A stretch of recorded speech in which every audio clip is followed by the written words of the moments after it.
Bom, então estamos iniciando o nosso debate hoje sobre o autor Peter Lee, que trabalha com a temática da literacia histórica ou letramento histórico, né? E selecionamos para o debate de hoje dois textos que vão ser apresentados por Bianca, Elaine, João Paulo e Ricardo. Então já começamos agora passando a palavra para a Bianca. Você podia, Bianca, falar o nome do texto e tal, né? E fiquem à vontade, sim, para fazer a Beleza. apresentação. Então, só para fazer uma introdução, né, para os meninos, não sei se estão chegando agora, não sei se eles chegaram a ter contato com o texto, mas esse texto do Peter Lee, ele se chama Em Direção a um Conceito de Literacia Histórica. Então, ele vai tentar, né, dar noções básicas sobre essa noção, sobre essa conceituação de literacia histórica. E o Peter Lee, né, para quem não conhece, lá no finalzinho do texto tem uma bem breve, né, biografia dele, fala um pouquinho sobre ele, aí eu vou ler aqui para vocês conhecerem esse autor, né. Peter Lee, ele é professor na History Education Uni, Escola de Artes e Humanidades do Instituto de Educação da Universidade de Londres. Então, ele vai estudar essas questões, né, e no texto ele vai começar a fazer considerações iniciais. Então, assim, é um texto pequeno, um texto introdutório, ele vai falar sobre algumas, né, questões sobre esse tema. Então, a literacia histórica, né, é essa leitura do mundo ligada ao conhecimento histórico, né? Então, esses estudos que vão estudar a consciência histórica, como que ela se dá, né? Então, com a interação no ensino de história, né, como os alunos enxergam a história, de que forma ela é utilizada na vida prática. Então, essas questões teórico-práticas, elas são bem ligadas à literacia histórica, né? Para esse letramento histórico, você precisa entender essa consciência histórica, principalmente dos alunos, né? Então, ele vai falar o tempo todo, né, o Peter Lee, no texto dele, que o conhecimento histórico ele não pode ser visto, né, como itens desconexos, atemporais, né? A história ela não é uma sequência e uma aglomeração de eventos, né, atemporais, desconexos. Tudo que a gente vê na história tem que ser contextualizado e tem que ter, né, uma historicidade. Então ele sempre vai falando sobre essas questões. E aí ele traz no texto dele, no gráfico, o primeiro gráfico que ele traz é uma matriz disciplinar de Jorn Husen, que é um alemão, e ele vai trabalhar a disciplina da história com a prática de vida. Então, nesse gráfico, né, eu não vou conseguir mostrar ele aqui agora, mas ele coloca pareado, né, a disciplina da história e uma setinha meio que dialogando com a prática de vida, né, dos alunos. E aí ele faz duas setinhas fazendo uma circularidade, né, entre esses dois conceitos. Então, assim, a disciplina de história, né, a teoria, as suas representações, elas, para serem entendidas, né, elas precisam estar ligadas com a função prática da vida dos alunos, né, e os interesses dos alunos precisam ser levados em conta para que haja um entendimento da teoria e que essa teoria tenha utilidade prática, né. Então, ele faz essa circularidade entre nesse diagrama, né, e o diagrama de Husen, ele vai conectar a história e a vida, né. Então, acho que isso é o principal, assim, a história com a vida prática desses alunos, levando seus interesses em consideração, né, que é aquilo que vai instigar o aluno a ver prática na história, né, a história ela precisa de ter uma função prática, e que vai fazer com que eles se orientem no tempo, né, e não deixem os seus entendimentos desconexos, né, e sem relação com o passado, presente e futuro, né, que tem uma ligação em tudo isso.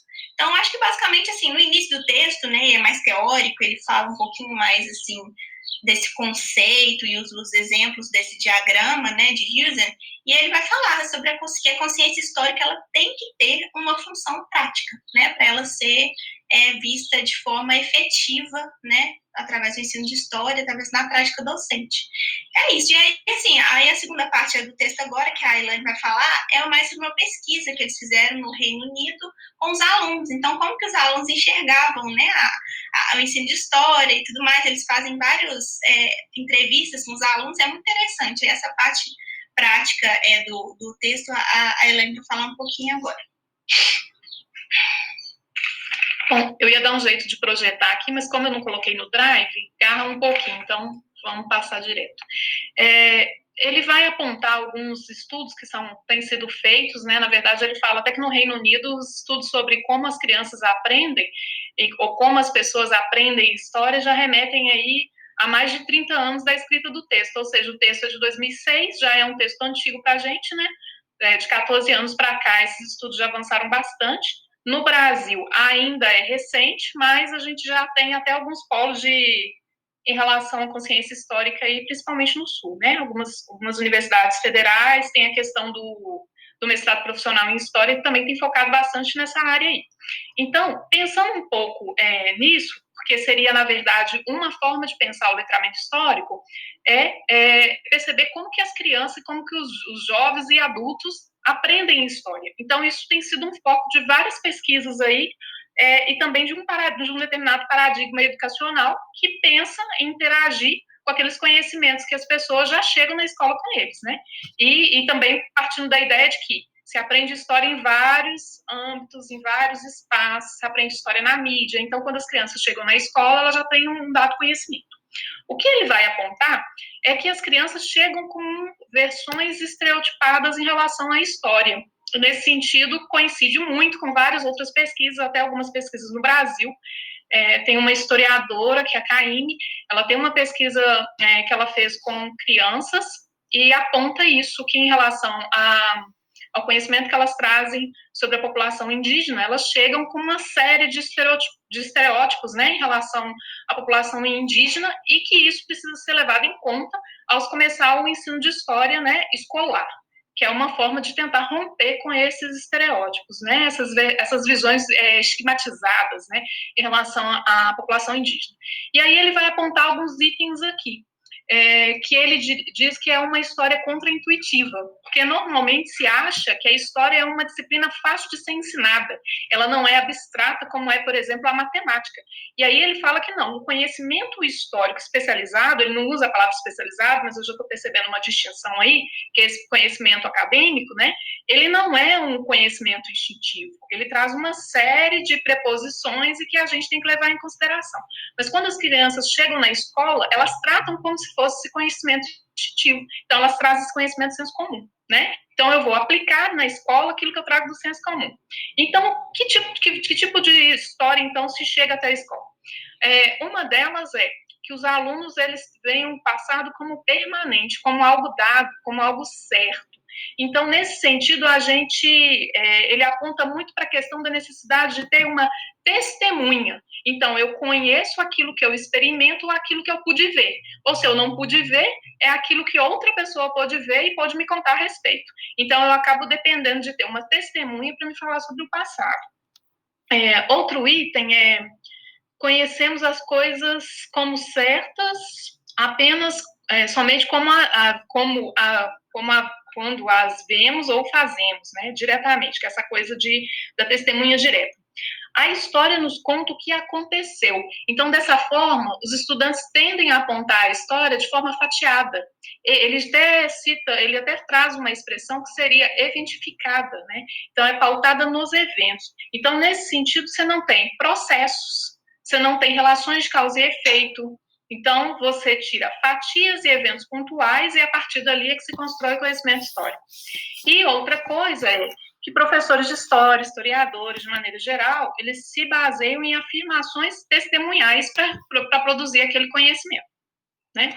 E aí, seguindo, foi feita uma pesquisa, ele cita aí uma determinada pesquisa, que foi feita com estudantes de 2 escolas do Reino Unido, e essa pesquisa usou tanto a entrevista quanto o questionário.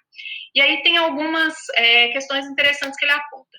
Em relação à entrevista, eles trouxeram perguntas gerais sobre o que se estudava em história. Então, o que os alunos lembravam do que eles tinham estudado em história na escola.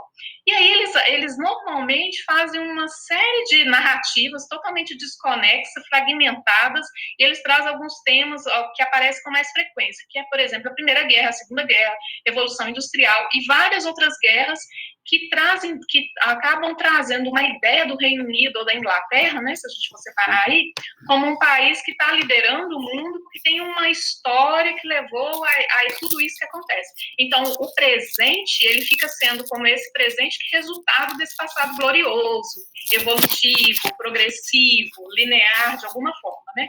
Então, as mudanças, elas não teriam grandes implicações no nosso universo. Aí eu vou passar rapidamente aqui.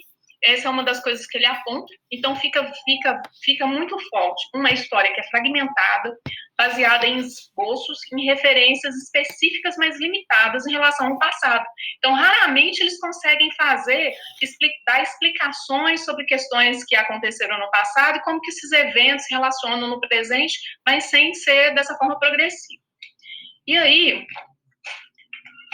mais para frente, ele vai falar em relação à questão que estava aqui, uma entrevista. O questionário, eles vão trazer questões que têm a ver com o tempo presente, que é, por exemplo, como é que vocês poderiam decidir sobre que tipo de... se seria mais fácil ou mais difícil conseguir emprego nos próximos 5 anos, por exemplo. Essa é uma das questões que tinham no questionário. E aí os estudantes têm que responder e depois eles fazem perguntas assim, mas a história pode ajudar a responder isso? Aí a maioria responde que não. Alguns respondem que sim. Mas o que chama a atenção é que, tanto num caso como no outro, eles apontam que as coisas mudam. Então, era o que justificaria usar ou não a história. Né? E aí ele traz isso como um problema, digamos assim, porque isso quer dizer que eles não estão conseguindo relacionar passado, presente e futuro, né? Então, aquela ideia de lidar com as dimensões temporais, que é tão forte na ideia de consciência histórica. E aí, já aqui, para poder finalizar, ele traz uma ideia de que o importante é ter o desenvolvimento de um grande quadro de referência que permitam que os estudantes se orientem temporalmente. Então, a função do ensino escolar de história seria mais ou menos essa. Então, esses quadros de referência, eles estão muito além daquilo que é a nossa vivência cotidiana. Então, seria um excedente, né? O Rosen fala muito disso o tempo todo, dessa excedência aí, que permite fazer escolhas. E aí, essas estruturas históricas utilizáveis seria aquilo que seria ensinado na escola. E essas estruturas, elas têm algumas características. Uma delas elas são uma forma, um ponto de vista geral de padrões de mudança a longo prazo. Elas devem ser ensinadas rapidamente e sempre revisitadas, que são uma forma de ir desconstruindo preconceitos ao mesmo tempo e sedimentando os outros conhecimentos. Mas, por outro lado, essas estruturas, elas não são fixas. Elas devem permitir uma dada elaboração, modificação, elas devem ser abertas, elas devem ser sujeitas a serem testadas, aperfeiçoadas, abandonadas, inclusive se outras estruturas melhores chegar. E aí, ele coloca aqui que a gente precisa avançar em 2 sentidos. Um é tentar entender as ideias que estruturam as relações dos alunos com o passado, como é que eles percebem esse passado e como é que eles relacionam o passado com o presente e com o futuro. E a outra é desenvolvermos abordagem prática de lidar com conhecimento, com esse conhecimento que os estudantes trazem em sala de aula. Então, a literacia histórica estaria aí para abarcar mais ou menos esses 2 significados. Fechamos.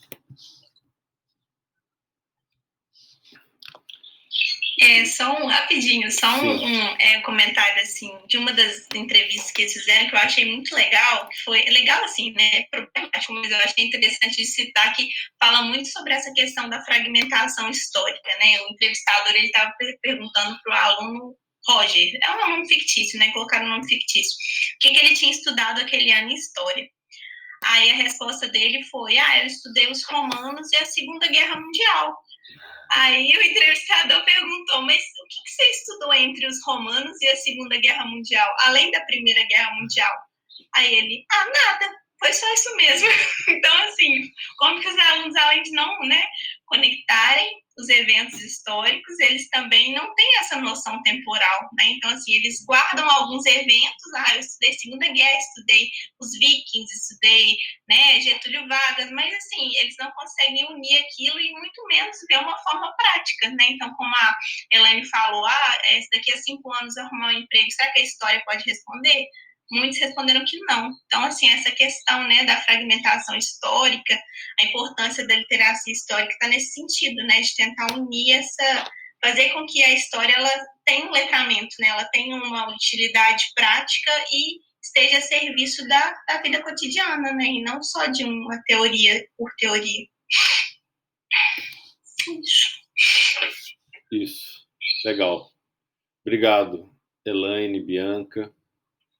E agora os rapazes, João Paulo e Ricardo.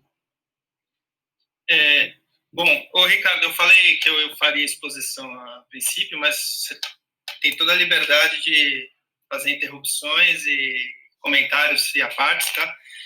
Inclusive, eu queria dizer que, na verdade, ele revisita 10 anos depois basicamente a mesma temática, né? Apesar de ser um artigo mais longo, ele está debatendo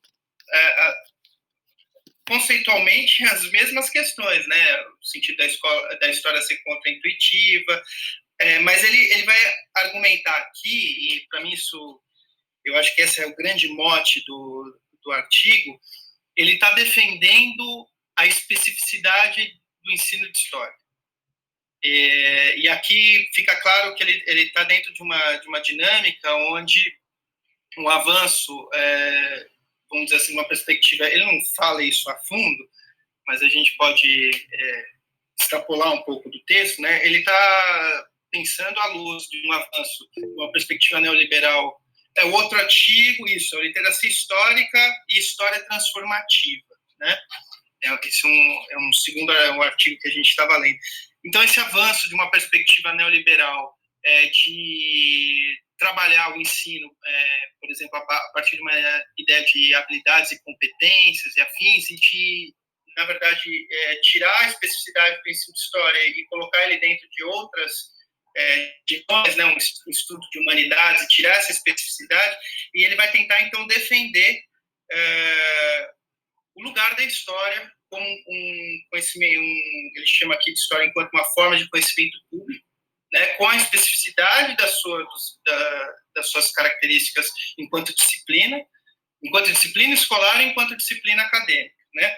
E como isso é importante no sentido de letrar o sujeito para que ele possa, inclusive, se orientar na vida prática, ele ter essa dimensão do que ele vai chamar também de ecologia temporal, né, essa diferença entre presente, passado e futuro, e conseguir se orientar nas suas escolhas, nas suas perspectivas, né? E aí, para ele fazer essa defesa da história enquanto uma disciplina a ser defendida, né, que ele chama a história como uma conquista frágil, ele vai defender a ideia à luz de desconstruir algumas pretensas polaridades que tem dentro do ensino de história. Então, ele vai chamar de slogans mal situados, né? O primeiro deles é um mito que ele vai dizer entre uma ideia de uma história tradicional e uma história progressista, né? Uma história tradicional ligada a grandes eventos, uma história mais moral, e uma história mais progressista, mas que mais envolve uma mudança de metodológica nas formas de abordagem do que propriamente uma grande mudança na perspectiva do saber histórico, né? De enfatizar o saber histórico. E ele vai falar que justamente esses slogans, eles tiram, esse e os outros dois, eles tiram a dimensão da especificidade da história enquanto saber, né? Outro slogan que ele chama de desgastado, né? A ideia de você centrar o estudo na criança ou no conteúdo. E ele vai falar que isso não cabe pensar dentro dessa perspectiva, porque, querendo ou não, quando você fala que está centrando no sujeito, né, centrando na criança, você está pensando ele à luz do que ele vai chamar ali de segunda etapa, né, Ricardo, do conhecimento histórico, só para ver se eu não estou me perdendo aqui, que é uma derivação, né, que seriam as especificidades do estudo da história. Então, não cabe falar dessa dupla dimensão, porque ela é uma falsa polaridade. Na verdade, você está sempre trabalhando em articulação os dois. E aí o que ele vai mais bater é na ideia dessa lógica entre habilidades e conteúdos. Por quê? Porque esvazia por completo a dimensão da especificidade da história. Porque você parte do pressuposto que o sujeito tem que adquirir determinadas habilidades e conteúdos de forma genérica. Então, ele não consegue compreender essa dimensão. Ele não cita o Koselleck, mas a gente sabe que ele dialoga com o Rosen e tudo mais, e eu acho que esse termo que o Koselleck traz, que é o espaço de experiência, horizonte de expectativa, ajuda a gente até a entender o que o que o Peter Lee está querendo dizer aqui. Quando você perde essas especificidades, você não consegue construir essa dimensão dentro da perspectiva histórica, desse espaço de experiência que te ajuda a olhar o passado e projetar, inclusive, o futuro, né? E aí Pode fazer uma observação aí, João? Claro, claro.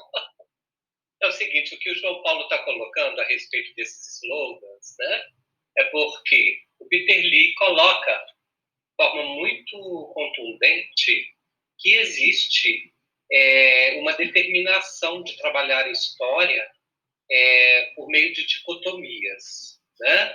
O que seriam essas dicotomias? Seria colocar a história como uma forma em que ela pode ser trabalhada, seja de uma forma tradicional ou progressista, centrada na criança ou centrada na própria história de vida da criança, voltada para desenvolver habilidades ou voltada para trabalhar conteúdos. Só que a própria literacia, que chegando ao conceito, né, do que seria, do significado, o que é literacia? De acordo com os dicionários, né, a grosso modo seria qualidade ou condição de quem é letrado. Mas o que é ser letrado em história? Não é mesmo? Então, ao ler o artigo de Peter Lee, quando ele fala sobre que o ponto de partida para se desenvolver essa literacia histórica, que seria esse letramento, mas não é um letramento no sentido de saber ler, mas contextualizar aquilo que está lendo. Uma coisa escreve-se, lê e contextualiza. Essa possibilidade de contextualizar a história é que, na verdade, vai possibilitar o aluno a desenvolver o seu letramento. Só que, enquanto estiver numa guerra, entre aspas, em que coloca a história no meio dessas dicotomias que o João Paulo citou, conforme eu coloquei que consta no artigo, o que acaba acontecendo? A história não anda. O ensino de história, ele não vai, ele não avança. Ele não se realiza de fato, né? Por quê? A história como uma forma pública de conhecimento, a história como um desenvolvimento de uma tradição metacognitiva, que eu gostaria muito que o João Paulo falasse sobre isso, tá? Com suas próprias normas e critérios. Pode falar, João Paulo. Não, eu estava rindo porque eu acabei de falar que você quebrou as pernas, mas é... Ah, que isso, João Paulo? Para com isso. O quê? Por quê? Bom, pensar um pouquinho aqui como é que eu vou explicar. Continua aí que eu vou pensar aqui como é que eu vou explicar esse conceito. Ô, João! Ô, gente! Não, é porque, na verdade, eu entendi essa dimensão do metacognitivo como algo que está para além do saber específico, como uma operação, quando a gente está falando, quando o Rosen fala, né, a gente viu também o Serri falando sobre a consciência histórica como algo próprio do homem, né, que não é uma dimensão simples, é uma dimensão da lógica do indivíduo, né, do sujeito na interação social, independente da cultura dele, de como é que ele vai organizar essa dimensão do entendimento da história, a gente tem essa dimensão, vamos dizer, natural de compreensão da consciência histórica. E quando ele fala essa da metacognitiva, ele está falando dessa dimensão. Mas é lógico que aí a história, enquanto conhecimento específico, ele vai trabalhar com essa dimensão que está para além de um saber constituído. Não sei se eu estou me fazendo entender, mas a ideia é essa, que é uma dimensão que já é própria do homem, que está para além da... Quando a gente fala da metafísica, ele está falando de coisas que estão para além da estrutura básica do conhecimento, né? A gente está falando de uma dimensão até de superestrutura. Não sei se... Então, no caso, por exemplo, essa metacognição... Então, essa metacognição é justamente o objetivo que se pretende chegar por meio de uma construção do próprio letramento histórico, letramento entre aspas, né? E isso tudo é que eu entendi que acaba compondo o conceito de literacia. Não é? Uma vez que existem essas dicotomias que precisam de ser dissipadas para que a história encontre o meio termo em que a fundamentação seja na história de vida do aluno, da criança, trazida para contextualizar, estabelecer sentidos, produzir uma lógica, para que a história ela não seja somente o fato por etapas, fases e períodos, mas que ela seja integrada na vida, inteligível, não é prática não, mas assim, útil na vida. Se de repente, se eu vou ali fazer um supermercado, por exemplo, né, e a história está presente, se você for observar, né? No todo o processo histórico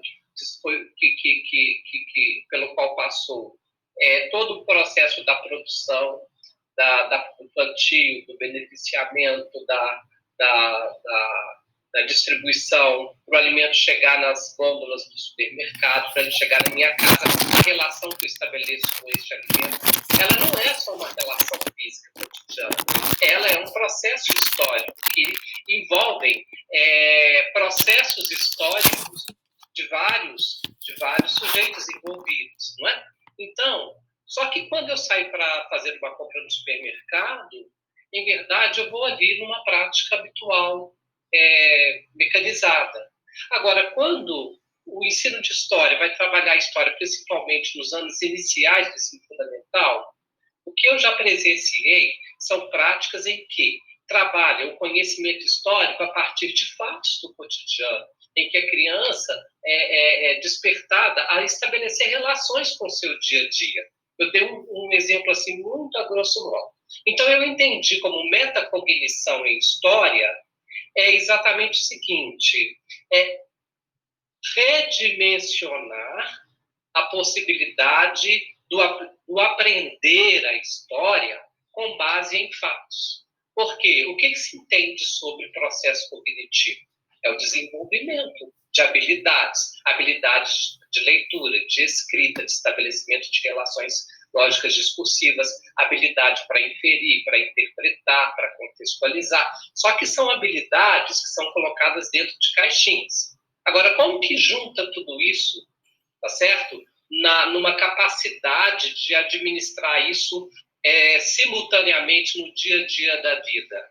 Então, mas eu acho que ele está justamente fazendo uma crítica de pensar essa dimensão do saber histórico dentro dessa relação meramente cotidiana e ligada a essas habilidades mais gerais. Ele está querendo dizer, ele está defendendo quando ele fala dessa metacognitiva, ele está falando dessa outra dimensão da consciência histórica e de uma relação específica dentro dessa dimensão, e de um saber que tem uma especificidade justamente porque ele, por ser contraintuitivo, né, ele vai para além dessa dimensão das minhas relações, do meu fazer cotidiano. Ele estabelece vamos dizer assim, uma perspectiva de análise de conjunto. Sim, né, dentro de uma dimensão temporal mais ampla, e que aí abre a possibilidade do sujeito conseguir, vamos dizer assim, pensar de forma crítica a própria dimensão das diversas relações onde ele está inserido. Mas eu não entendo ele falando. Para mim, ele está defendendo. Então, você não entendeu o que eu disse, deixa eu esclarecer. Talvez eu não fui muito claro no que eu coloquei.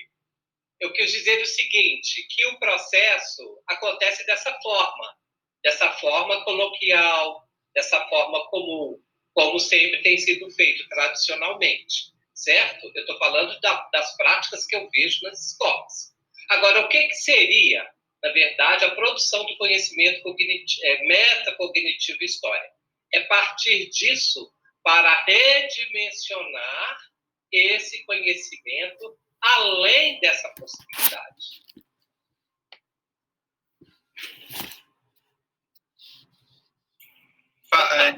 De palavra aí. Posso fazer uma intervenção? Além dessa possibilidade, ou eu ainda estou equivocado? Não estou ouvindo, João. Não, é que a Helene pediu a palavra, e eu gosto sempre de ouvir ela nessas questões, porque ela mata a pau, manda ver mesmo. Não, mas é só porque eu acho que tem alguns conceitos sendo misturados na fala, entendeu? E eu acho que é bom a gente separar. Por exemplo, quando a gente fala de história de maneira geral, a gente está falando dos processos que são vividos por homens e mulheres ao longo do tempo, e que tem a ver com o aspecto de coletividade. Então, aí seria essa história, de maneira geral.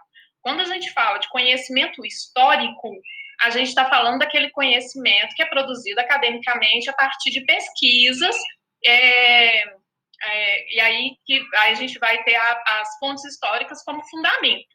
Só que o pensamento histórico é algo que é muito mais amplo, porque ele está presente na sociedade e tem a ver com a forma como a gente vai percebendo o passado e como a gente vai utilizando. Aí tem um outro conceito, que é o de consciência histórica. Eu acho que são vários conceitos que estão sendo misturados. E aí, o conceito de consciência histórica, ele traz a ideia, o Husen, ele explica que ele é inerente a nós, seres humanos. Ele é um processo cognitivo, então, cognitivamente, nós nos utilizamos de estruturas temporais para nos orientar, né? Então, a gente está sempre remetendo a alguma experiência, inclusive pessoal ou coletiva, que a gente já vivenciou no passado para agir no presente visando alguma coisa do futuro. Então, tem uma explicação bem legal do Serri, que é o seguinte, ele dá um exemplo lá do café da manhã, de eu acordar num dia que tem o trânsito está meio pesado e, às vezes, eu quero dormir mais 10 minutinhos. E aí eu penso lá bem no seguinte, olha, ou eu durmo mais 10 minutinhos e provavelmente eu vou pegar um trânsito numa grande cidade, vou chegar atrasado, ou eu levanto já e vou trabalhar. Como é que eu faço isso? Baseado no conhecimento que eu tenho de como funciona o trânsito nas grandes cidades, né? Então, eu acho que é separar o que é essa história vivida, o que é essa história produção do conhecimento acadêmico, o que é história escolar, que não é a mesma coisa do conhecimento acadêmico, o que é consciência histórica e o que é meta-histórica. A meta-histórica vai ser mais 20 linhas gerais, assim, porque eu nem tenho tanta base para explicar isso, vai ser como que essa produção do conhecimento, quais são as regras que são estabelecidas, o que é esse conhecimento histórico, né? Como é que ele se dá. O Husen também fala bastante dessa meta histórica, mas eu não vou entrar nisso, porque senão eu posso falar besteira aqui. Então, falei dos que eu tenho mais segurança, né? Quando ele fala da consciência histórica, ele dá uma dica para falar disso que você está falando aí, de como que isso se liga ao nosso processo cotidiano. Aí tem uma parte que eu até peguei do meu texto aqui, né, que já está mais ou menos elaborado, que é de quando que o Serri explica quais são essas ligações, né? São exatamente o conhecimento histórico disciplinar e acadêmico não é uma forma qualitativamente diferente de enfocar a humanidade no tempo, mas sim uma perspectiva mais complexa e especializada de uma atitude que, na origem, é cotidiana e inseparavelmente ligada ao fato de estar no mundo. Aí ele vai explicar a relação esse conhecimento produzido na academia e o nosso cotidiano.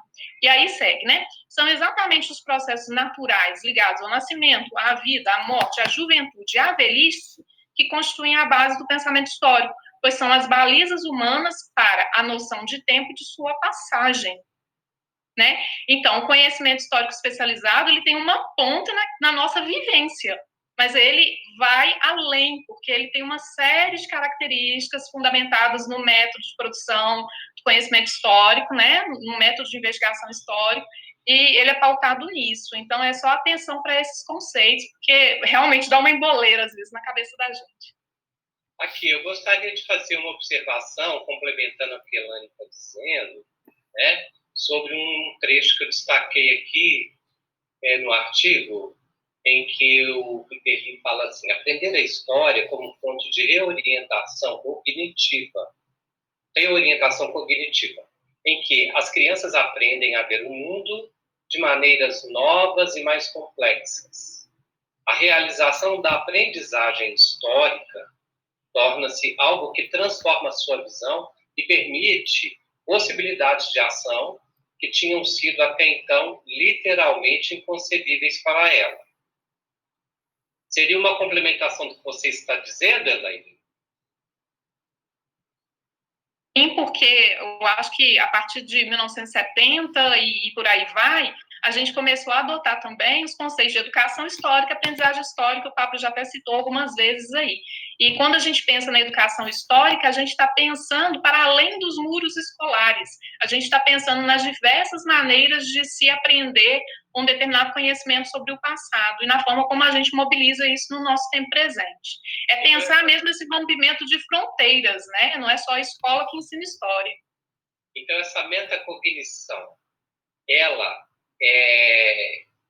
como se diz, essa metacognição, o caminho para se atingir, né, para alcançar essa metacognição, seria por essa forma de reorientação?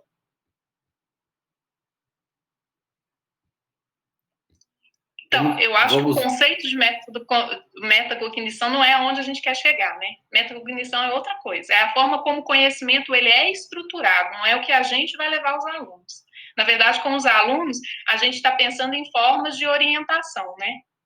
Pablo, talvez fica melhor. Vamos voltar para o João Paulo. Acho que o João Paulo estava querendo completar a fala dele. Não, a intervenção da Elaine foi perfeita, é ótimo. Eu também quero destacar a intervenção da Elaine. Ela transita com uma facilidade nessas questões e obrigado. Sempre. Não, porque assim, o que eu estava falando é realmente o texto do Peter Lee, ele é se a gente fosse voltar aqui, né, ele é a base do texto que as meninas apresentaram e ele está fazendo essa defesa do ensino de história e ele vai trabalhar com o conceito posteriormente, porque aí o resto meio que se repete mesmo, a história é contraintuitiva, ele vai pensar os quadros, a importância de você utilizar os quadros históricos para se dar um quadro original para os meninos, para eles terem essa concepção das conexões e vai complexificando ao longo do processo de ensino e tudo mais. E ele está pensando, na verdade, lá na frente, de trabalhar com essa... É o que eu achei. A mulher do Google quis atrapalhar a apresentação aqui. Pensar essa ideia de uma história transformativa, porque ele vai apresentando, como no outro texto, uma série de elementos de pesquisa que eles fizeram com os alunos, e eu acho que uma grande questão que está pegando para ele abordar é essa dimensão dos alunos não conseguirem conceber os processos de mudança e permanência, e que isso faz com que eles tenham um horizonte de perspectiva de alteração social e tudo mais, limitado, né? Que é aquela questão mesmo que acho que foi a Elaine que falou, né? Do menino não conseguir, quando faz a pergunta para ele das questões, ele não consegue fazer a distinção. Tudo muda, mas é um tudo muda que não existe consistência na sociedade. Então, tudo muda que vale tudo. E aí o cara não consegue se orientar nesse processo. Ele não consegue ter adesão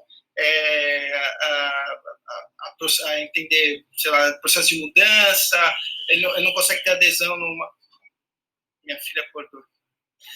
E acordou gritando forte. Eu vou tentar correr aqui. Bom, de toda forma, então, ele tá pensando nessa dimensão de... Esse letramento, a história, permite que esse sujeito consiga, de certa forma, transitar, pensar a sociedade, suas implicações e ampliar os modelos de escolha e de possibilidade de interpretação, né, na sociedade. Basicamente é isso que ele está defendendo. A ideia de que a história tem que ser um conhecimento específico, porque ele tem uma série de conceitos e, vamos dizer assim, ferramentas que são primordiais para o sujeito poder se situar no mundo, que vão muito além da ideia de que isso vai servir para ele ser um bom cidadão, para ser um sujeito patriota. Ele quer romper com essa dimensão porque isso de certa forma, abre o leque de possibilidades do sujeito se entender no mundo e de ele atuar no mundo. Eu vou precisar dar uma saidinha para pegar a Bia. Tranquilo. Valeu, João Paulo. Eu só gostaria de complementar... Pode falar, Ricardo. Só para terminar, tá certo? Assim, rapidinho, né? É porque um dos aspectos que eu achei muito interessante a respeito do que é colocado no artigo é que tem um trecho em que ele coloca sobre os potenciais que existem na literacia histórica, né? Na literacia histórica, não. Na literacia da história. É isso mesmo, Elaine? Mas depois eu quero só que alguém me ajude nesse sentido aqui. Veja bem.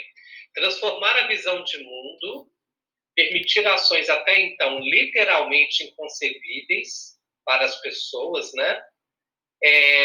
Abandonar hábitos de pensar com base em um presente instantâneo, em que uma forma de apartheid temporal separa o passado do presente e do futuro, e desencaixotar as formas em que a história pode transformar como vemos o mundo. E a forma como a história pode nos ajudar a conhecer melhor o que não dizer.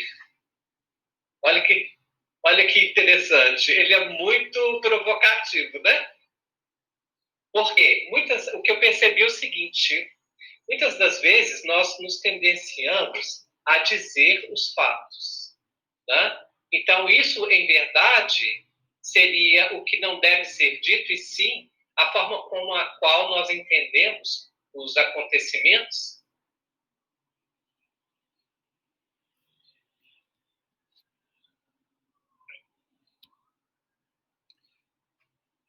Bom, Ricardo, essa é uma boa pergunta. Eu acho que o texto possibilita uma série de reflexões, indagações, e eu queria saber o que vocês acham, pensando no pensamento do Peter Lee, qual que seria a principal contribuição dele, né? Eu acho que com esses dois textos talvez seja pouco. Então, claro, o próprio conceito de literacia, né? Ele chega com essa autoria do Peter Lee ao Brasil, além de outros autores, mas principalmente o Peter Lee. Mas na concepção, na análise de cada um de vocês mesmo, sem uma preocupação em dialogar necessariamente com a teoria, com outros autores, mas o que vocês aprenderam como mais interessante nessa história toda da literacia histórica? Bianca.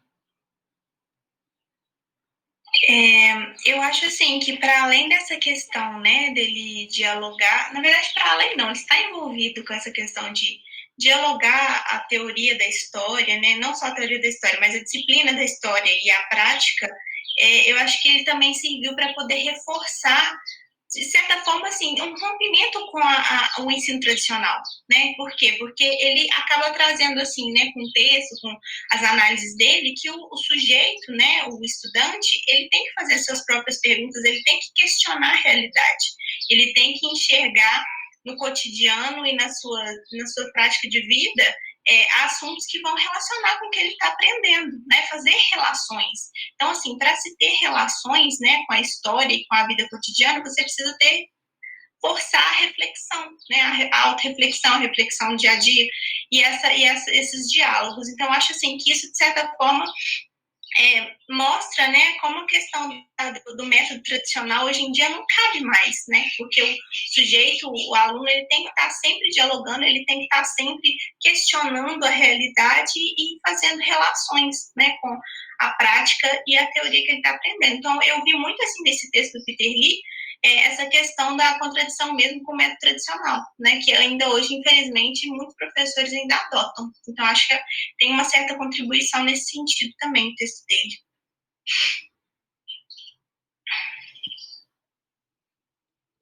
Eu achei a mensagem principal que eu consegui, né, absorver é que o ensino de história, o ideal para o ensino de história é que ele desenvolva autonomia do estudante, para que esse estudante possa não somente contextualizar a história no seu processo de envolvimento com a vida, mas trazer transformações na vida dessa pessoa, né? Porque a partir do momento em que nós utilizamos a história na nossa vida de forma intuitiva, nós estamos, na verdade, ainda escravos do senso comum, de um pensamento mecanizado, que, na verdade, nos coloca dentro de um círculo em que a gente fica rodando em torno de nossa própria história e não explora outros caminhos, né? E a partir disso, dessa autonomia, talvez o que eu possa entender, né, que essa metacognição ela venha a ser viável de ser desenvolvida para o estudante.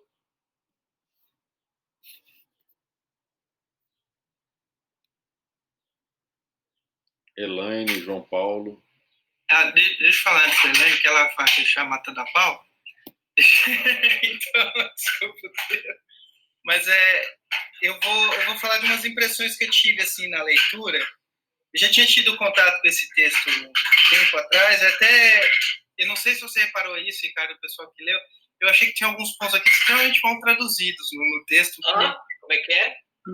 Tinha alguns pontos no texto extremamente mal traduzidos. Eu falei, sim. Isso aqui não está fazendo o menor sentido. Pode ser também essa primeira opção. Mas... Ô, Bibi, a papai está falando rapidinho, já vai brincar com você. Vem cá. Deixa eu mostrar a Bibi aqui, ela quer participar. Mas o que me chamou a atenção é que a gente costuma fazer, mas nem sempre talvez eu tratasse isso como tão central, essa dimensão de estar sempre tentando buscar fomentar no aluno essa imagem de um passado onde ele pudesse se orientar. Porque muitas vezes a gente vai lá preparar nossa aula, os conteúdos, a gente fica nessa dimensão de não, ele precisa compreender o que foi a República Velha, pensar esses vários momentos, mas eu fiquei pensando, não, mas a gente tem que sempre trazer os quadros das alterações nos processos para ele compreender, para ele trazer essa ecologia mesmo das temporalidades, da gente conseguir ter essa percepção e se preocupar se eles estão tendo essa percepção dessas mudanças. Porque às vezes a gente traz os fatos, traz prepara as aulas e vai trabalhando com eles, e às vezes essas questões eu acho que a gente não coloca tão em perspectiva. E aí, quando a gente vai dialogar com eles em outros momentos, eu estou falando isso porque um ex-aluno de São Paulo veio me procurar para conversar, eu dei aula para ele uns 4 anos atrás, e aí eu estava lendo esse texto do Peter Lee e as conversas com ele me fizeram muito refletir sobre essa dimensão de como ele tinha o conhecimento dos fatos, mas às vezes ele não conseguia compreender. Ele está falando titia para vocês, tá? Está falando titia para vocês. É aquela. Mas, em resumo, como é importante a gente pensar nessa ideia do letramento a partir da construção de um arcabouço que eles consigam compreender essa história com uma visão de mundo, né? Que eles consigam compreender o método histórico, inclusive, em certa medida, para poder, de certa forma, sobreviver esse mundo digital maluco, das guerras de narrativa, eles terem uma compreensão de como é que eles conseguem assimilar o que é um fato, o que é algo, o que é uma mera narrativa, uma mera contra-narrativa e tudo mais, porque o Peter Lee, de certa forma, ele, inclusive nesse texto, ele faz essa defesa, né, de que você precisa ensinar para os meninos, de certa forma, eles terem essa dimensão, né, do que é essa verdade, de como é que ela se constitui, né? E aí eu fiquei refletindo sobre essas dimensões e de como eu preciso pensar algumas coisas na minha prática para realmente promover esse letramento. Posso fazer uma intervenção rápida? Só uma questão assim que eu vejo muito professor de história fazer, assim, lá da escola que eu trabalho e tal, às vezes na sala de professores a gente acaba conversando sobre isso. Que no inicinho, né, assim, lá no sexto, sétimo, a gente sempre tem aquela parte no livro, no inicinho, que é mais historiográfica, né? Trabalhar com os meninos o tempo histórico, as dimensões históricas, as fontes, um pouquinho do trabalho do historiador, essa parte ele pula, essa parte, assim, não precisa disso, a gente já vai direto para a história. Aí eu fico pensando, cara, como assim? Os meninos têm que ter, literalmente essa literacia histórica, eles precisam disso para compreender o restante, isso é como se fosse, assim, a base desse letramento, né, é o mais primário, assim, então quando eles não têm essa dimensão, isso é cortado, né, como que é complicado para os meninos entenderem o resto. Então, assim, é muito legal e é importante para eles entenderem, né, o que cada coisa significa. E conceitos também, como você falou, né, eles vão continuar com essa mente fragmentada da história, né, e aí nunca vai fazer relações com o presente. Né? E uma coisa que o Peter Lee traz é essa questão do interesse. E eu acho, na minha opinião, que o interesse está literalmente ligado à função prática da história. Se você não vê uma praticidade naquilo que você está estudando, aquilo se torna uma coisa desconecta e sem valor. Então, eu acho que esse interesse que ele quis dizer no texto é justamente essa função prática, né? Então, assim, fazer relações, diálogos com o presente, está estudando a Grécia, está estudando uma coisa completamente antiga, mas faça relações, senão os meninos não vão ver função e para eles a história não vai ter utilidade nenhuma, né? Então, acho que é bem por aí também.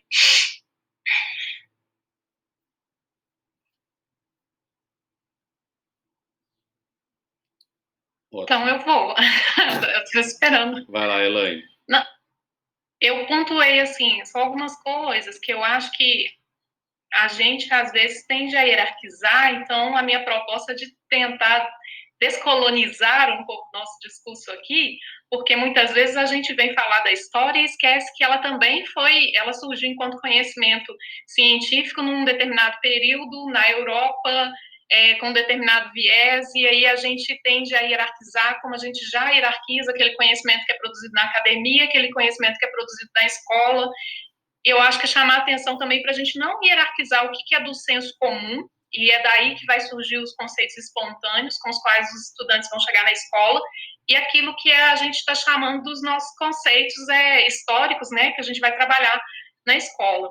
Em relação ao texto, tem até um trecho aqui que me chamou a atenção, o problema é menos com o nosso entendimento de como construir o conhecimento profundo dos estudantes do que com a nossa habilidade de fornecer a eles um grande quadro, né, de referência. Essa é a parte que fica para mim, mas eu vou fazer uma ressalva. Mais do que fornecer aos estudantes, porque também essa dimensão hierárquica que eu estou aqui grande para ensinar, né, e colocar aqui, ó, depositar conhecimento, né, e aí vai toda a nossa concepção freiriana aí, né, na verdade, é construir junto. O CR já fala disso lá naquele texto que a gente leu, né, que é o ensino de história. Na verdade, a consciência histórica ela é produzida conjuntamente. À medida em que a gente trata da consciência histórica em sala de aula, a gente produz a nossa própria consciência histórica. Em quantas aulas a gente também não se transforma, né? Na medida que a gente vai dialogando, vai puxando, a gente vai elaborando os nossos próprios conceitos, a nossa própria forma de perceber. Então, eu teria algumas críticas a fazer ao texto, mas eu vou pontuar isso daí como eu acho que é importante, mas ao mesmo tempo já vem também com uma crítica aí. E a outra coisa, também não entender que essa ciência ela está sujeita a desconstruções, né? Então, conhecimento histórico enquanto construção é esse conhecimento que a gente deve levar para a sala de aula, não esse conhecimento pronto. Então, se a gente não trabalha, por exemplo, essas ideias primárias que você colocou aí, né, Bianca, mas não trabalha continuamente, né, sempre, né, é fonte histórica o tempo todo, não é ficar trabalhando o conceito, é trabalhar com fonte histórica em sala de aula, é trabalhar e elaborar isso o tempo todo em sala de aula, né, é assim que a gente, de fato, vai estar pensando repensando esse ensino de história e reconstruindo, né, de uma forma que faça sentido, porque todas as pesquisas são unânimes em dizer, não faz sentido, gente, não faz sentido para os estudantes. Então, a história é aquela coisa do passado, tem nada a ver com minha vida aqui, não. A gente não vai conseguir ver isso de forma diferente se a gente não mudar os nossos métodos, né? E eu acho que é desconstruir a gente também. Desconstruir aquele formatinho bonitinho que a gente trouxe pronto, né?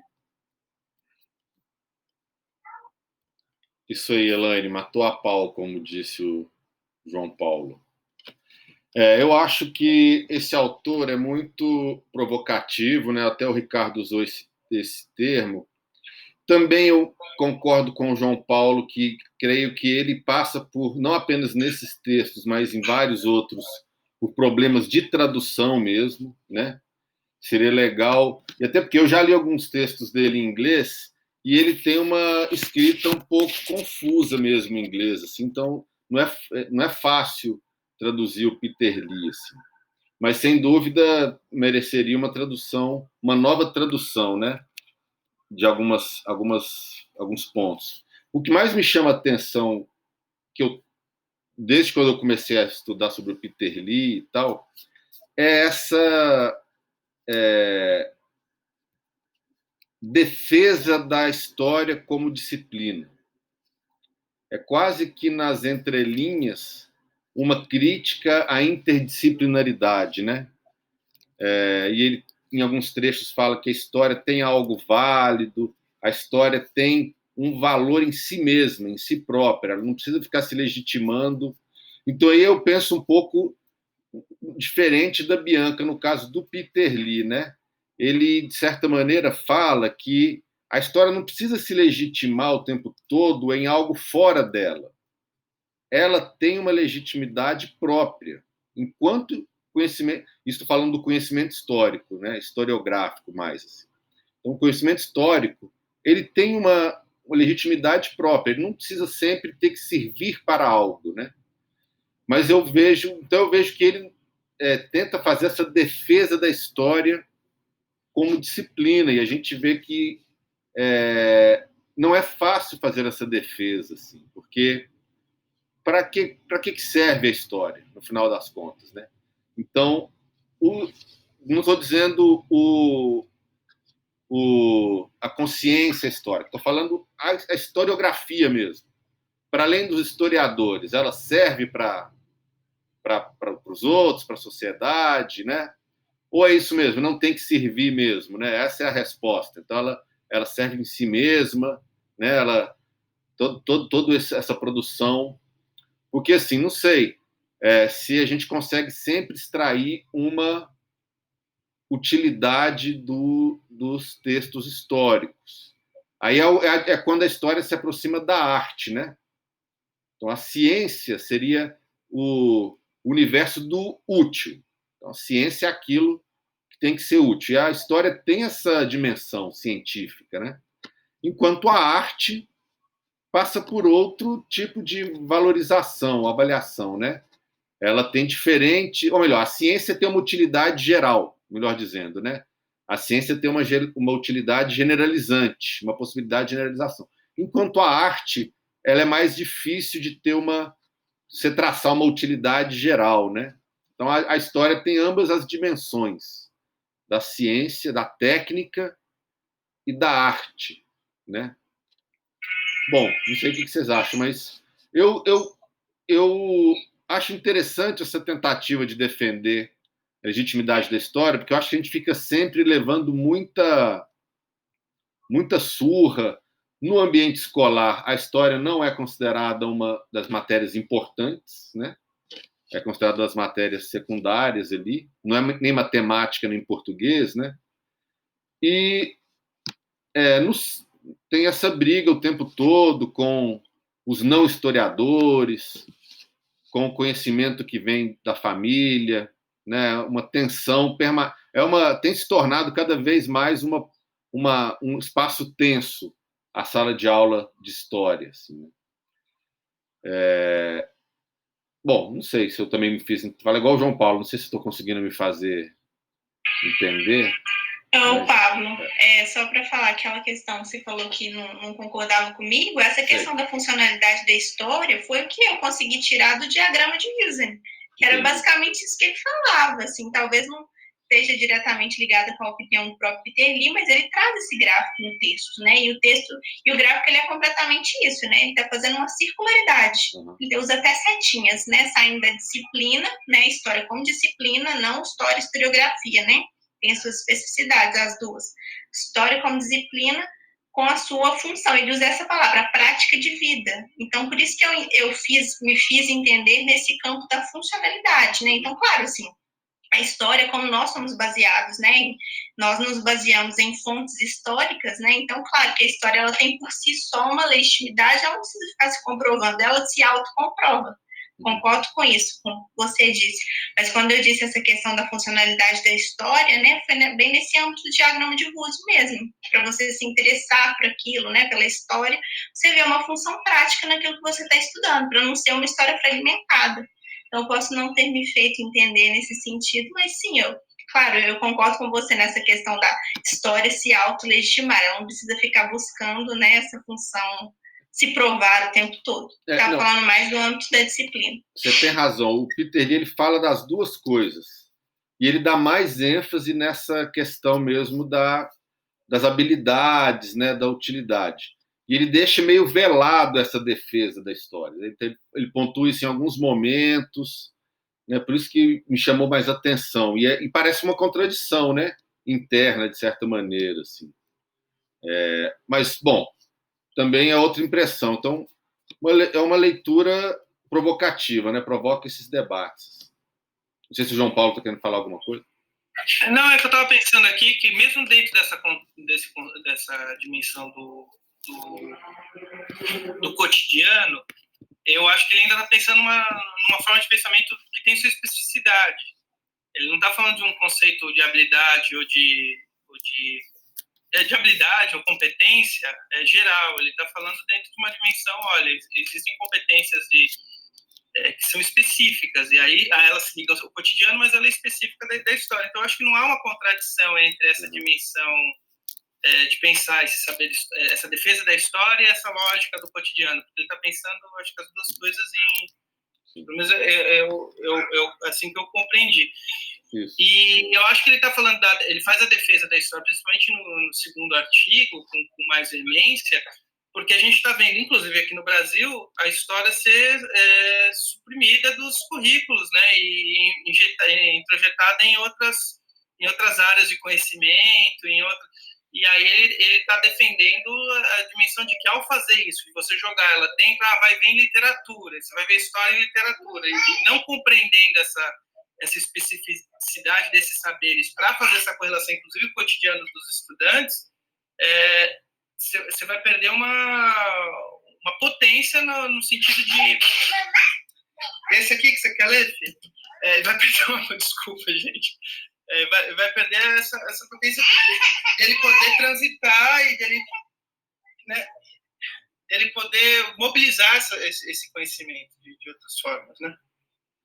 Isso, acho que é isso. Desculpa, gente. Isso mesmo. Quer falar, Ricardo? Pode falar. Eu gostaria de dar uma sugestão. Sim. Pode ser que seja algo assim muito incipiente. Mas aqui, eu não sei se seria uma coisa assim muito elementar, mas eu queria dar uma sugestão. Não sei o que você acha que o grupo acharia. Fazer um seminário para discutir os conceitos históricos, o que é conhecimento histórico, o que é consciência histórica, assim, como a Elaine descreveu. Você lembra, Elaine, que você descreveu aqui alguns conceitos, dizendo assim, olha, é importante que nós não nos confundemos em relação a questões de conceitos, né? E aí você explicou, muito bem explicado, a respeito, assim, a diferença entre conhecimento histórico, consciência histórica. Você fez algumas outras especificações. Então, Pablo, e eu gostaria de saber se seria possível fazer, não agora, né, no presente momento, mas uma oportunidade de fazer um mini curso, ou uma oficina, oficinas, ciclo de oficinas, ou um seminário em que cada dia seria, ou cada período do dia, seria debatido especificamente o conceito. Porque eu acho que, embora já existam os conceitos, eles já estão definidos, mas eu acho tão interessante eles serem contextualizados, né, por pessoas que também trabalham a história em perspectivas diferentes, né? E aí poderia convidar professores que trabalham com a história direta e indiretamente. O que você acha? Bem, Ricardo, é exatamente este o objetivo deste grupo de estudos. Ah, é? É o que nós estamos fazendo, debatendo os vamos fazer, Pablo, no final do ano? A gente pode terminar com mais uma. A gente conseguiu, no final do primeiro semestre, a presença de um autor, né? O professor Luiz Fernando Serri, um debate riquíssimo sobre o conceito de consciência histórica, especificamente sobre consciência histórica. Você já assistiu esse, Ricardo? Está no canal do LABEP. E aí eu vou colocar esse vídeo de hoje, que está também sendo gravado, eu vou encerrar a gravação daqui a pouquinho, e eu vou colocar lá também. Então, essa fala primorosa da Elaine, que ela muito bem colocou, como o João Paulo falou, né? Matou a pau, né? Você também destacou a fala dela, Ricardo, sobre esses conceitos que estão muito próximos, né? Mas tem umas especificidades. Ela foi gravada aqui, pelo jeito foi gravada direitinho, e nós poderemos depois. Eu vou colocar no YouTube também esse vídeo, no canal do LABEP, o de hoje. Ô, Pablo, sabe o que acontece? Desculpa te interromper, mas é que, por exemplo, quando eu participei de oficinas com professoras e professores de história de anos finais, ensino médio, eu percebi que esses conceitos são muito misturados na opinião de cada professor. Eu lembro que geravam, assim, polêmicas homéricas e que, em verdade, as pessoas saíam dos encontros com a ideia de que todos esses conceitos convergem numa única questão. Só que esses conceitos eles existem para abrir perspectivas diferentes para você desenvolver um ensino de história na sala de aula. São bases estruturais em que você vai construir o desenvolvimento pedagógico em história, né? A grosso modo dizendo. Eu acho extremamente interessante porque não há esse tipo de discussão nas lives, na própria internet. Dificilmente você encontra, a não ser professores que estão ensinando estes conceitos, mas assim, na perspectiva das provas do Enem, como a linguagem para uma prova de Enem, né? É muito interessante. Se isso puder ser feito, nossa, vai ficar muito, vai ser muito prazeroso. Então, como eu disse, Ricardo, como eu disse, Ricardo, é o que a gente está fazendo nesse grupo. Não dá para a gente fazer isso de uma vez e também não dá para a gente fechar esse debate, sabe? É isso mesmo, sempre vai ter, o debate é permanente, né? Mas, então, a gente teve o conceito de consciência histórica, que a gente fez, inclusive, um primeiro debate, que foi filmado, está no YouTube, e hoje sobre literacia histórica. Então, já conseguimos aí abordar bem profundamente 2 conceitos. E aí, agora a pergunta é, onde nós vamos de agora, né? Para onde ir a partir de agora nesse grupo de estudos, né? Qual conceito abordar, qual autor ou autoras, né? Eu até tinha colocado isso no grupo, da gente pensar em mulheres do ensino de história, que tem várias, né? Sim, Bianca, pode falar.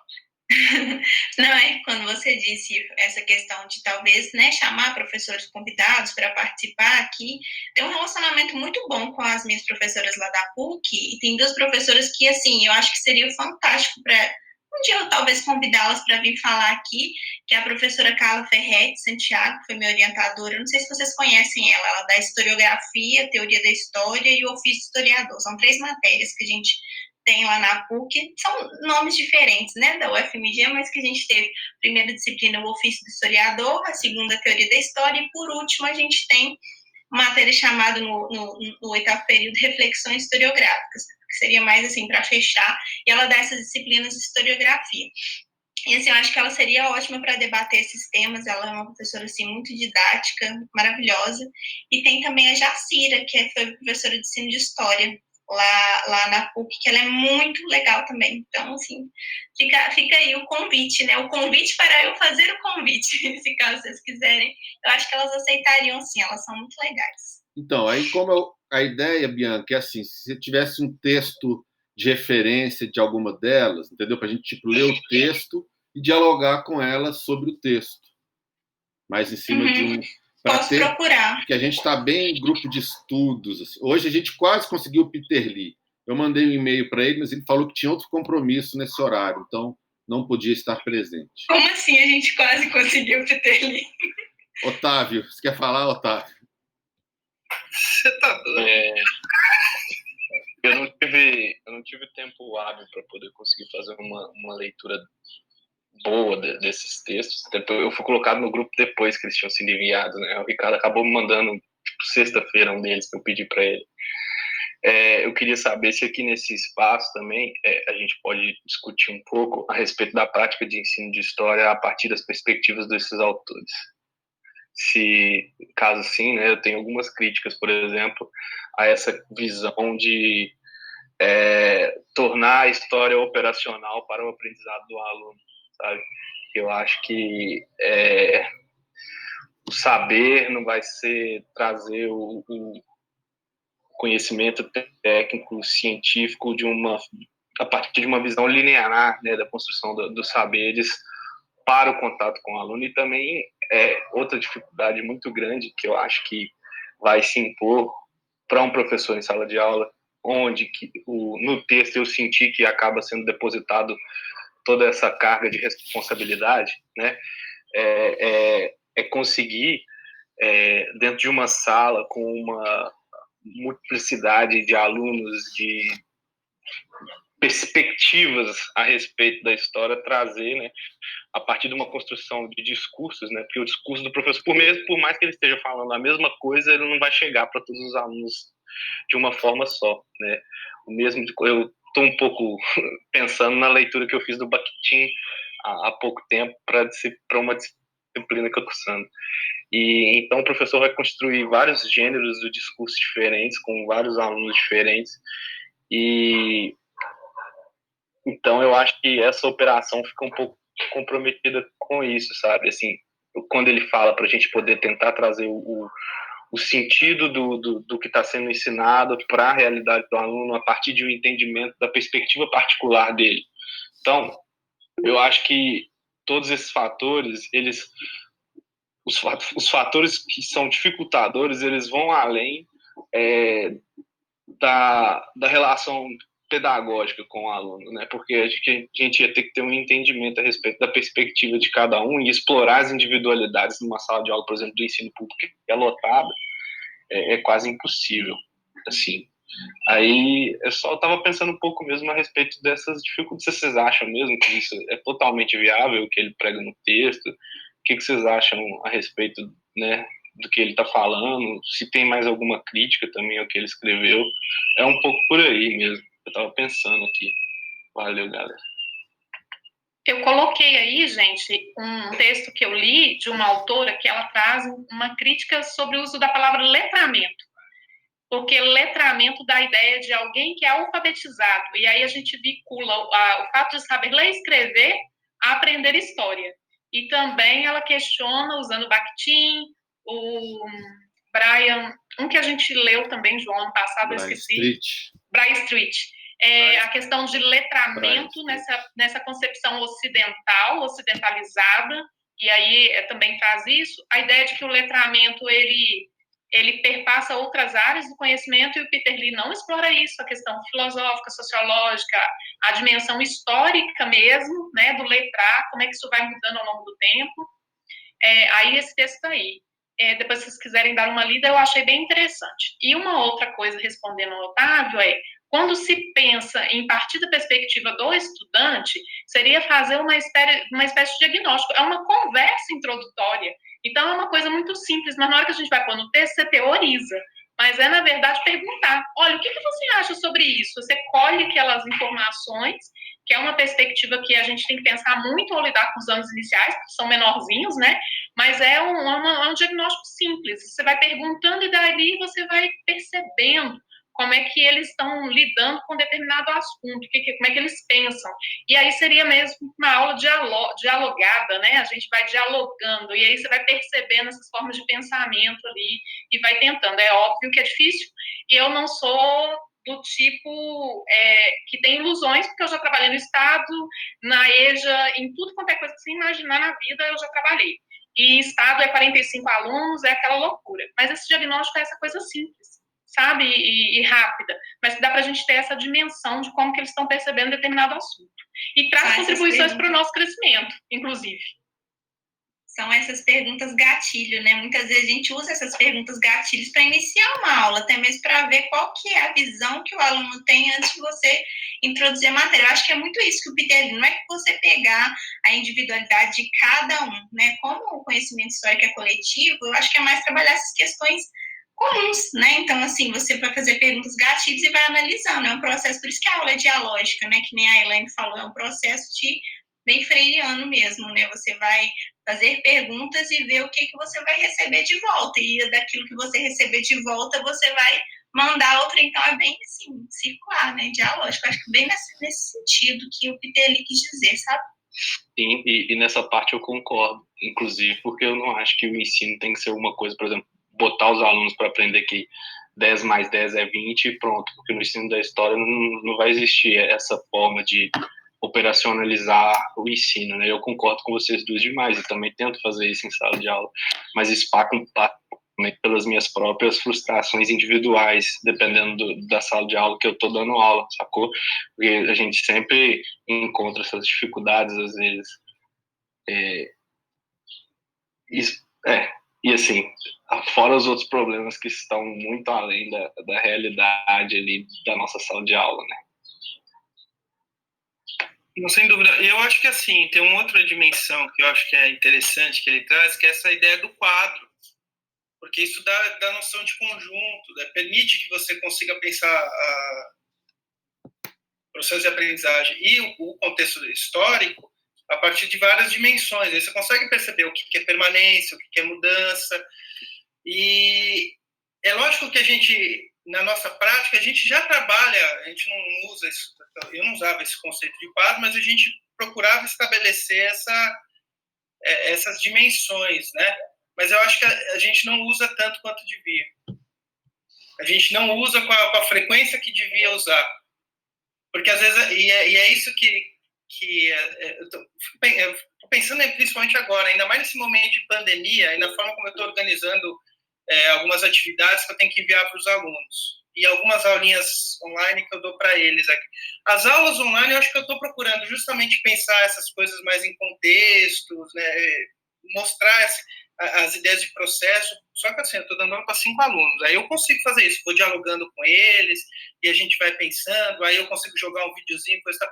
Agora, nas atividades que eu estou enviando, primeiro que já a minha supervisora mete o pau toda hora que eu mando uma atividade um pouquinho mais extensa, isso porque eles não têm nenhum outro referencial, eles não receberam livro, muitos não têm acesso à internet, então se eu não preparo um materialzinho minimamente ali com um básico para determinado assunto, ele não consegue dar conta nem de fazer, né, de estudar. Mas aí eu fico pensando, justamente por ter que elaborar essas coisas, às vezes eu não consigo dar ênfase na atividade nessas outras dimensões, de ficar dando uma introdução legal, de ficar mostrando o quadro geral, essas transformações, essas permanências o tempo inteiro. A gente vai para ainda mais nesse momento de pandemia, vai para uma coisa muito mais conteudista, que é muito triste, muito sofrível. O pior é que quando você faz uma coisa muito diferente, às vezes, você já fez atividade diferenciada demais, tá? Eu tô ouvindo isso, sabe? Tá sendo... Tô tendo uns quebra-pau com a minha supervisora, legal aqui. Aí o que eu tenho feito é, quando ela não aceita muito uma coisa que eu faço, eu mando um e-mail explicando o que está por trás do que eu estou pretendendo e mando para ela. Ó, se alguém da secretaria te encher o saco, você manda para ela. Mas bom, é isso. Eu estava pensando essa ideia de pensar essa coisa que ele chama a atenção, eu acho que é uma coisa que a gente tem que centrar mais na nossa prática. Eu acho que talvez eu possa ter compreendido errado, até por causa dessa questão da palavra operacionalizar o ensino da história, sabe? Porque fica parecendo que a gente vai montar uma operação, né, de uma forma de ensinar um conteúdo para chegar em um resultado com os nossos alunos. Isso que eu entendi, talvez eu tenha entendido errado. Eu acho que passa mais pelo contrário, da gente construir com os nossos alunos a capacidade deles produzirem a sua própria operação para, a partir disso, eles chegarem no resultado. E aí, quando a gente apresentar algum conteúdo, ele vai fazer esse processo e os resultados não vão ser diferentes, né? Assim, vai depender do aluno. E aí já vai entrar a questão da percepção individual dele dos conteúdos a partir da própria operação que ele vai desenvolver com o conteúdo. Não sei se eu que entendi o li errado, sabe? É que quando ele está falando da história transformativa, eu acho que ele está justamente falando dessa operacionalização nesse sentido de que o aluno passa a ter uma maior capacidade de lidar com os contextos, com as situações e pensar isso numa perspectiva histórica, conseguir fazer essas distinções e ampliar porque ele está ao longo do outro texto, né, ele foca muito nessa coisa de que ele percebe que existe um certo fatalismo, vamos dizer assim, na concepção dos alunos, que é a sociedade, de como é que as coisas funcionam, de que ou é um fatalismo porque as coisas sempre foram assim, que é uma coisa que a gente ouve, né? Ah, professor, sempre alguém teve por cima, outro teve por baixo. Isso não vai mudar nunca. Ou, tudo muda, professor. E aí também dá uma perspectiva de que você não consegue pensar os processos, você não consegue interferir. E eu acho que ele está falando justamente nessa possibilidade do sujeito ter o sentido de conseguir se localizar e ter um papel ativo nos processos. Né? Pelo menos... Tem essa palavra operacionalizar, ela me incomodou também. No texto que eu li, a autora cita isso, fala, olha, gente, tem que tomar cuidado com isso. E aí, agora que vocês falaram da tradução, eu fiquei pensando também, não pode ser um problema de tradução, porque a palavra não bate com o conteúdo do texto dele de maneira geral. Ele não é uma pessoa que vê a história nesse sentido. E aí eu lembro que a gente discutiu muito ano passado o texto do Husen e a questão da tradução, porque é um texto complicado e tem hora que parece que é tradução, se não é essa, se de fato no original está operacionalizado lá, né? E aí, eu teria até uma sugestão aqui de leitura que você falou, sim. é da Hilary Cooper.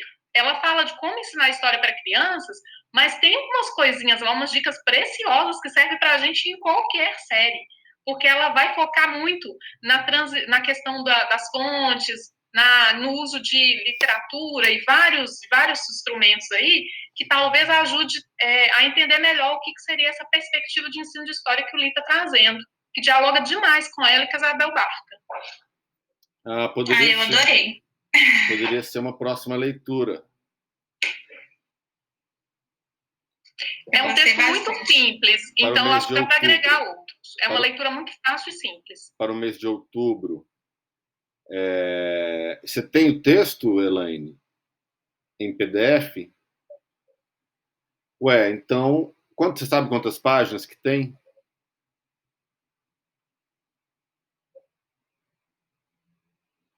É um texto de umas 20 páginas, mas é uma leitura muito simples, ela não é uma leitura pesada. Então, é um texto que a gente lê assim num segundo. Então, agora só precisamos de algum... Ou todo mundo lê para a próxima, a gente faz um debate coletivo, pode ser também, ou a gente designa alguma ou algumas voluntários aí para... Eu acho que podia ter outro. Como é que é? Acho que podia ter outro texto, às vezes na mesma linha, porque ela está dando dicas mesmo, concretas, de como trabalhar. Esse eu acho bem interessante por causa disso. Se alguém Eu acho que talvez seria um texto bom para todo mundo ler esse também, por mais que ele seja básico, pelo que a Elaine falou, ele é um texto imprescindível, assim, um texto que vai ter muita coisa legal, importante. Seria bacana se todos lessem, né? Não fizesse que nem o esquema que a gente fez, metade lê um, metade lê outro. Todo mundo lesse esse, eu acho que seria importante, parece um texto muito relevante. Então, e se fizer as duas sugestões da Elaine? O texto crítico ao Peter Lee e esse outro? Será que destoaria muito? Ou daria para... Eu acho uma ótima ideia. A gente pode fazer isso. E aí, como que a gente vai dividir? Ou não vai dividir? Igual a Bianca está sugerindo, de todo mundo ler mesmo, a gente faz o debate em aberto, assim, coletivo. Eu também pensei numa outra coisa, que é um que dialoga com a da Hilary Cooper. Dialoga assim, porque a pessoa faz uma pesquisa no Brasil, que é esse da Kainelli, que eu citei aqui. Porque ela cita a pesquisa e ela fala como que ela vai... Eu acho que é o como, que é o que incomoda quem está em sala de aula. É o como fazer. Eu achei interessante também. Você tem que ver aqui onde ele está. Aí já virariam 3 textos. Mas são textos bem simples, de verdade. E aí nós estamos com um grupo de quantas pessoas? Agora temos aqui 6. A gente poderia dividir cada 2 pessoas um dos textos? Duplas. O que vocês acham? Pode ser. Eu gostaria de ficar com o da Hilary, que é o primeiro que a Elaine nós estamos com 8 comentou, pessoas. se possível. 8 pessoas, na verdade. Eu olhei o número errado aqui. Então, na verdade, somos 8 aqui no grupo. Ainda está faltando Daniel, 9 e mais alguém. Quem mais está faltando?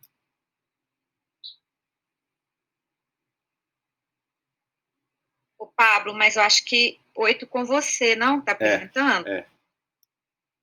Né? Mas a gente já tem 10 pessoas no total no grupo, já?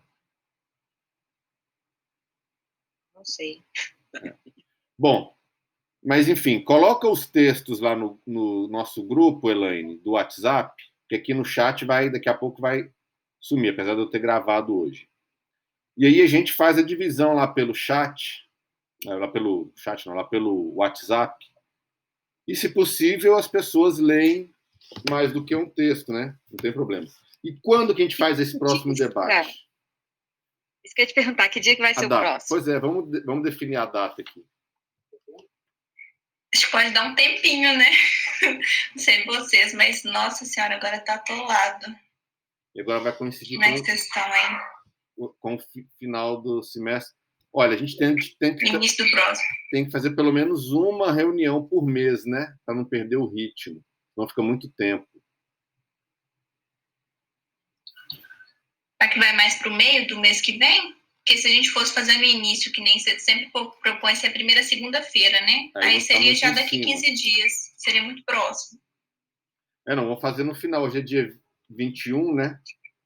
Vamos fazer, por exemplo, dia 19 de outubro, que é depois do feriado. Vai ter o feriado semana do dia 12.